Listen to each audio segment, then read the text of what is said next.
नमस्कार. आज आपण एका खूपच इंटरेस्टिंग विषयावर बोलणार आहोत. हो, आणि विषय तसा टेक्निकल आहे, पण आपण तो एकदम सोपा करून सांगणार आहोत. अगदी. विषय आहे मायक्रोसॉफ्ट ऑथेंटिकेशन लायब्ररी किंवा सोप्या भाषेत MSAL. आपल्याकडे मायक्रोसॉफ्ट लर्न मॉड्यूलची माहिती आहे आणि आपण एकत्र बसूनच हा कोर्स करतोय असं समजूया. बरोबर. आणि हे मॉड्यूल मुद्दाम अशांसाठी आहे ज्यांना यातलं काहीच माहीत नाही. त्यामुळे काळजी नको, आपण अगदी शून्यापासून सुरुवात करणार आहोत. उत्तम. चला तर मग सुरुवात अशी करूया. समजा आपण एका मोठ्या कंपनीत कामाला आहोत. आपल्याला एक ID कार्ड मिळतं, बरोबर? बरोबर. ते ID कार्ड आपली ओळख पटवतं आणि आपल्याला कुठे प्रवेश आहे कुठे नाही हे ठरवतं. म्हणजे लायब्ररीमध्ये एंट्री आहे. पण सिक्रेट लॅबमध्ये नाही. अगदी. तर MSAL म्हणजे सॉफ्टवेअरच्या दुनियेतली अशीच एक स्मार्ट ID सिस्टम आहे का? अगदी बरोबर. पण हे फक्त ID कार्ड नाही, हा एक हुशार डिजिटल वॉचमन आहे. हे डेव्हलपर्सना त्यांच्या ॲप्ससाठी वापरकर्त्यांची ओळख पटवायला म्हणजे ऑथेंटिकेशन करायला मदत करतं. आणि मग? योग्य लोकांना योग्य डेटापर्यंत पोहोचवायला सुद्धा. करेक्ट. त्यालाच आपण ऑथोरायझेशन म्हणतो. तर आज आपण हेच बघणार आहोत की हा MSAL नावाचा वॉचमन आहे तरी कोण, तो काम कसा करतो आणि डेव्हलपर्स त्याचा वापर कसा करतात. ठीक आहे. तर मग या मॉड्यूलनुसार आपला आजचा रोडमॅप कसा असेल? आपण MSAL वापरण्याचे फायदे बघू. हो. मग कोणत्या प्रकारच्या ॲप्लिकेशनसाठी याचा वापर होतो ते पाहू. पब्लिक आणि कॉन्फिडेन्शियल क्लायंट ॲप्समधला फरक, जो मला खूप इंटरेस्टिंग वाटतोय. हो, तो महत्वाचा आहे. आणि सगळ्यात शेवटी प्रत्यक्ष कोड वापरून हे कसं तयार होतं यावरही एक नजर टाकूया. चला तर मग सुरुवात करूया. ठीक आहे. तर मग पहिला भाग, MSAL म्हणजे काय आणि त्याचे फायदे. नाव आहे मायक्रोसॉफ्ट ऑथेंटिकेशन लायब्ररी. हे नाव ऐकूनच थोडं जड वाटतं. हो वाटू शकतं. तर सोप्या भाषेत ही डेव्हलपर्ससाठी एखादी जादूची पेटी आहे का, जी त्यांचं आयुष्य एकदम सोपं करते. तुम्ही त्याला नक्कीच जादूची पेटी म्हणू शकता. MSAL काय करतं तर ते डेव्हलपर्सना सिक्युरिटी टोकन्स मिळवून देतं. टोकन्स? हो, हे टोकन म्हणजे तुमच्या सिनेमाच्या तिकिटासारखं आहे. तिकीट दाखवलं की थिएटरमध्ये प्रवेश मिळतो. तसंच हे टोकन दाखवलं की ॲपला किंवा वापरकर्त्याला सुरक्षित डेटामध्ये प्रवेश मिळतो. एक मिनिट, तुम्ही टोकन्स म्हणालात, म्हणजे एकापेक्षा जास्त प्रकारची तिकिटे असतात का इथे? वा, खूप छान प्रश्न आहे. हो, गंमत म्हणजे MSAL साधारणपणे 2 प्रकारची तिकिटं म्हणजे टोकन्स देतं. एक असतं ID टोकन. ID token. हो, जे फक्त तुमची ओळख सांगतं. हे तुमच्या आधार कार्डसारखं आहे. ते तुम्ही कोण आहात हे सिद्ध करतं. अच्छा. आणि दुसरं असतं ॲक्सेस टोकन, जे तुम्हाला विशिष्ट ठिकाणी म्हणजे API मध्ये प्रवेश देतं. हे तुमच्या ऑफिसच्या ID कार्ड सारखं आहे, जे तुम्हाला तुमच्या मजल्यावर जाऊ देतं, पण दुसऱ्या विभागाच्या मजल्यावर नाही. अच्छा. पण हे सगळं डेव्हलपर स्वतः नाही का करू शकत? म्हणजे स्वतः कोड लिहून टोकन्स तयार करणं? हां, महत्वाचा मुद्दा आहे. करू शकतात, पण त्यात चुका होण्याची शक्यता खूप असते. अनेकदा नकळतपणे सुरक्षित त्रुटी राहतात. MSAL वापरणं म्हणजे तुमच्या घराच्या सुरक्षेसाठी एक व्यावसायिक सुरक्षारक्षक नेमण्यासारखं आहे. म्हणजे वेळ वाचतो आणि डोक्याला ताप कमी. अगदी. तोच पहिला फायदा. ही एक तयार लायब्ररी आहे, त्यामुळे डेव्हलपरला OAuth 2.0 सारख्या किचकट प्रोटोकॉलमध्ये डोकं घालायची गरज नाही. हे आयत्या जेवणाच्या ताटासारखं आहे. हा बरोबर. दुसरा आणि खूप महत्वाचा फायदा आहे टोकन मॅनेजमेंट. हे टोकन्सना कॅशेमध्ये म्हणजे एका तात्पुरत्या मेमरीमध्ये सुरक्षित ठेवतं आणि एखादं टोकन एक्सपायर होण्याच्या जवळ आल्यावर ते आपोआप ते स्वतःच रिफ्रेश करतं. वा. म्हणजे डेव्हलपरला सेशन मॅनेजमेंटची चिंताच नाही. बरोबर.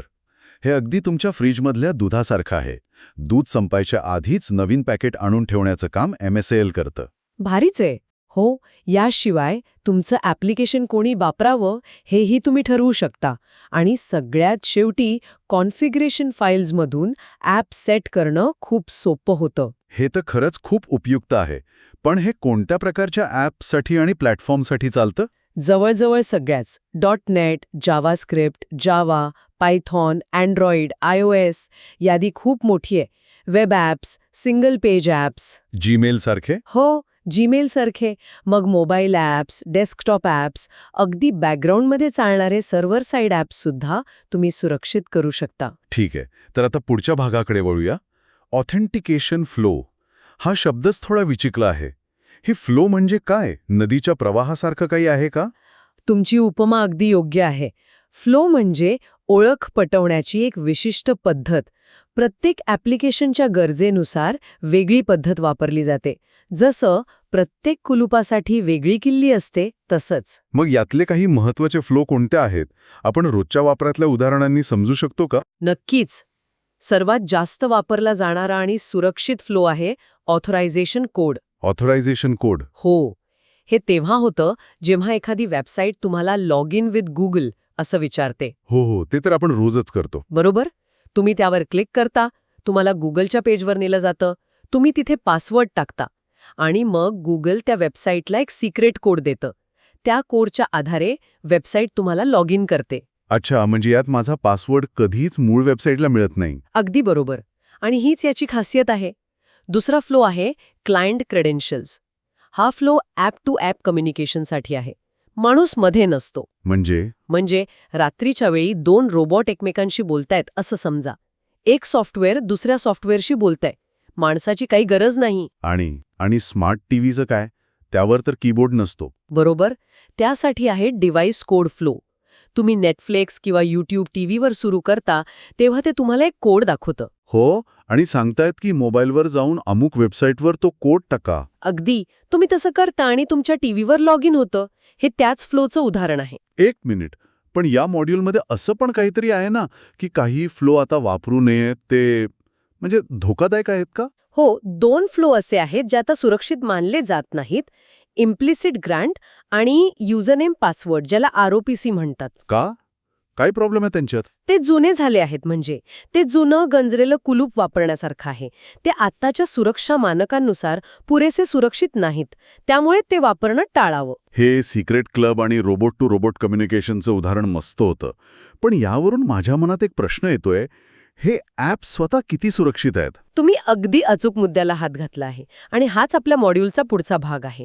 पब्लिक क्लायंट विरुद्ध कॉन्फिडेन्शियल क्लायंट. हां, याचीच मी वाट बघत होतो. हे ऐकून मला एकदम सार्वजनिक ग्रंथालय आणि बँकेच्या लॉकरची आठवण झाली. तसाच काही फरक आहे का? काय उपमा आहे? पण खरं सांगू का, ती अगदी बरोबर आहे. खरंच? हो, फरक तोच आहे. सुरक्षिततेचा आणि विश्वासाचा. पब्लिक क्लायंट ॲप्लिकेशन्स म्हणजे असे ॲप्स जे वापरकर्त्याच्या डिव्हाइसवर चालतात. जसे की डेस्कटॉप ॲप, मोबाईल ॲप. हे सार्वजनिक ग्रंथालयासारखं आहे. एक मिनिटं, मला हे नीट समजलं नाही. तुम्ही म्हणालात की मोबाईल ॲप हे पब्लिक क्लायंट आहे, म्हणजे माझ्या फोनमधलं बँकेचं ॲपसुद्धा.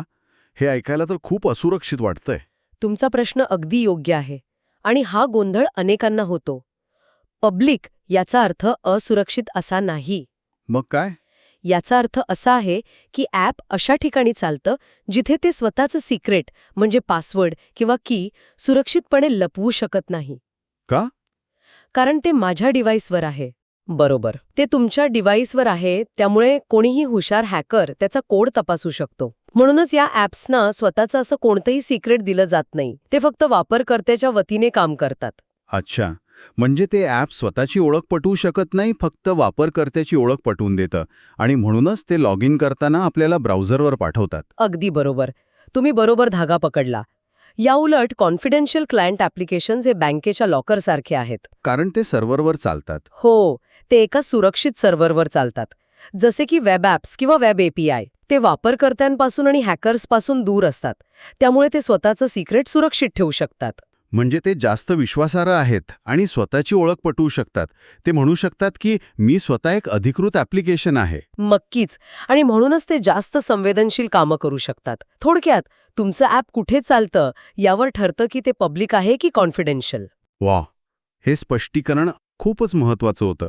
आता मला वाटतं आपण सगळ्यात मजेशीर भागाकडे आलो आहोत, प्रत्यक्ष कोड. हो. या मॉड्यूलमध्ये पब्लिक क्लायंट ॲप्लिकेशन बिल्डर आणि कॉन्फिडेन्शियल क्लायंट ॲप्लिकेशन बिल्डर असे काही शब्द आहेत. हे बिल्डर म्हणजे काय? घर बांधणाऱ्या बिल्डरसारखं काही आहे का? तुम्ही तसं समजू शकता. हे कोडचे बिल्डर तुमच्यासाठी ॲप्लिकेशन तयार करण्याचं काम करतात. तुम्हाला फक्त काही मूलभूत माहिती द्यावी लागते. जसं तुम्ही घर बांधताना बिल्डरला तुमची गरज सांगता. मग या कोडच्या बिल्डरला कोणती माहिती द्यावी लागते आणि ही माहिती आपल्याला मिळते कुठून? आपण ती स्वतः तयार करायची असते का? उत्तम प्रश्न. नाही, ही माहिती आपण स्वतः तयार नाही करत. कोणत्याही ॲपला मायक्रोसॉफ्टच्या ओळख प्रणालीशी जोडण्यापूर्वी आपल्याला त्याला Azure पोर्टलमध्ये जाऊन रजिस्टर करावं लागतं. अच्छा, म्हणजे शाळेत ॲडमिशन घेण्यासारखं. अगदी. ॲप रजिस्टर केल्यावर Azure आपल्याला काही गोष्टी देतं. पहिली म्हणजे ॲप्लिकेशन आयडी किंवा क्लायंट आयडी. हे तुमच्या ॲपचं युनिक ओळखपत्र आहे. आधार नंबर सारखं. बरोबर.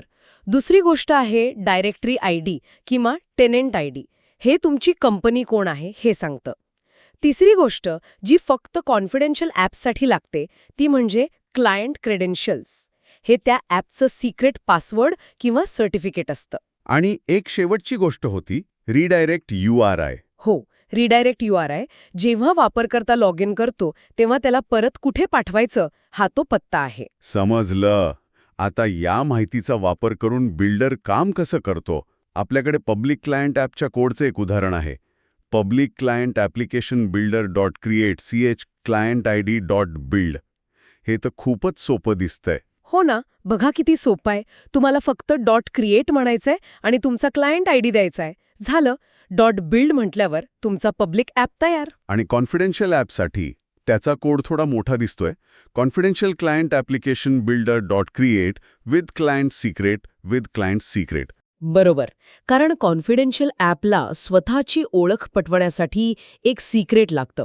म्हणून इथे आपण .with client secret वापरून ते सिक्रेट देतो. आणि डॉट विथ रिडायरेक्ट URI पण आहे. हो, त्याने आपण त्याला परत कुठे यायचं तो पत्ताही सांगतो. एक मिनिट.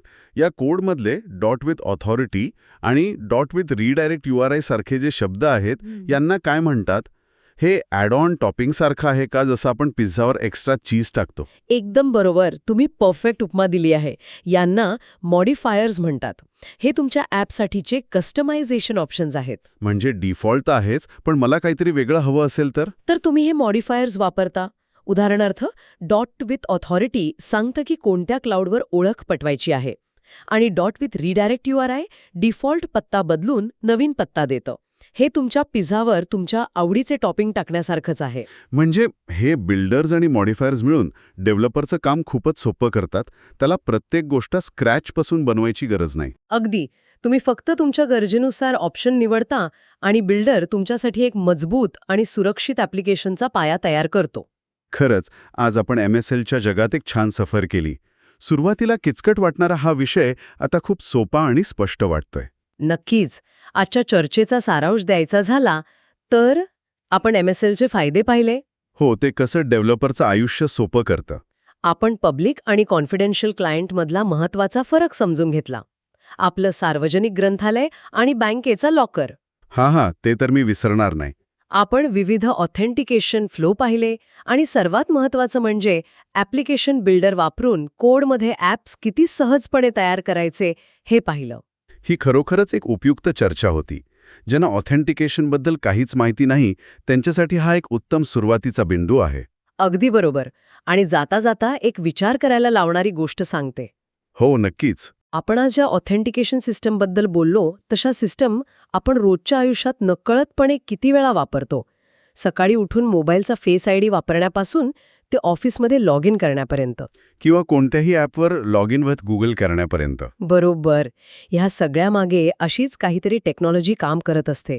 पुढच्या वेळी जेव्हा तुम्ही असं काही कराल तेव्हा या मागच्या अदृश्य सुरक्षा प्रणालीचा नक्की विचार करा. आपल्या डिजिटल आयुष्याला सुरक्षित ठेवणारी ही एक अदृश्य पण अतिशय मजबूत भिंतच आहे.